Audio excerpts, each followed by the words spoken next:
Hi everybody, this is Gail Steves and I'm going over the Week 12 news note for you. I want to remind you about the AAPC meeting on Monday the 8th at 6 o'clock at our Myrtle Beach campus, Building 1000, Room 1285. Please plan on arriving around 5:45. This will be your last chance to attend a meeting before the end of the semester. Remember that this is a great way to get a job, so please come. The AAPC will have their May Mania meeting on Monday the 13th of May at the Myrtle Beach Bowling Alley. This will be a fun event. There is a nominal fee. I'll let you know what that is after Monday night's meeting. And we will be doing a presentation on injuries in bowling alleys. There'll also be 2 hours of bowling, shoe rental, pizza, and soft drinks will be served. This week we're continuing on Chapter 7. In the section Chapter 16 of the ICD-10, these are certain conditions originating in the perinatal period.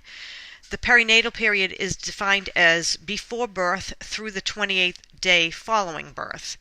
You will use these codes on the newborn record. They are never to be used on the mother's record. Some examples of Chapter 16 codes would be abnormal findings of neonatal screenings, birth trauma, digestive system disorders of newborns.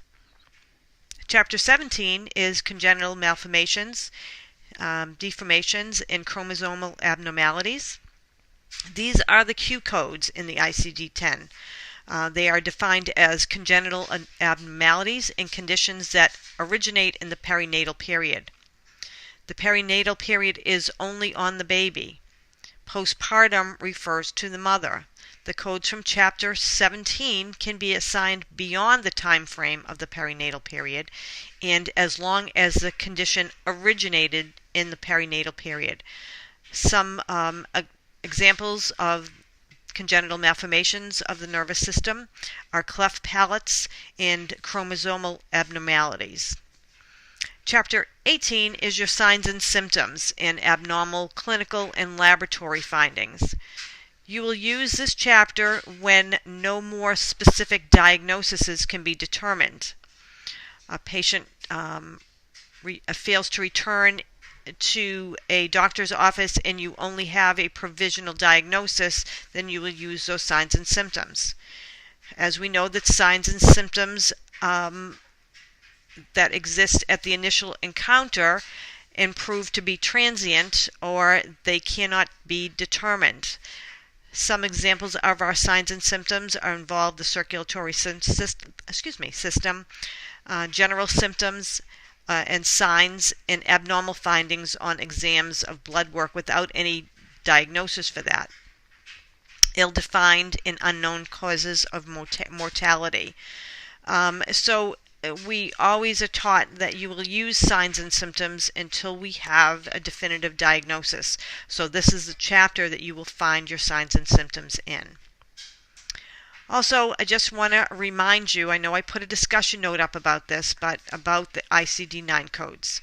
I haven't seen any so far on this week's homework, but I haven't corrected everything yet. I really want to remind you how important it is that if you Google something, then you need to make sure it is correct. So you're going to go to the tabular, and that will help you to see if it's correct. If you see an ICD-9 code, and you don't know that it is an ICD-9 code, it will start with a V.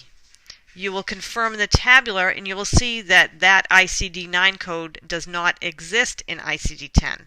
The ICD-10 with the V's is for external causes, not for pregnancy, and those codes that you are tempted to give me are not real codes. So please do yourself a favor, leave it blank if you can't find it.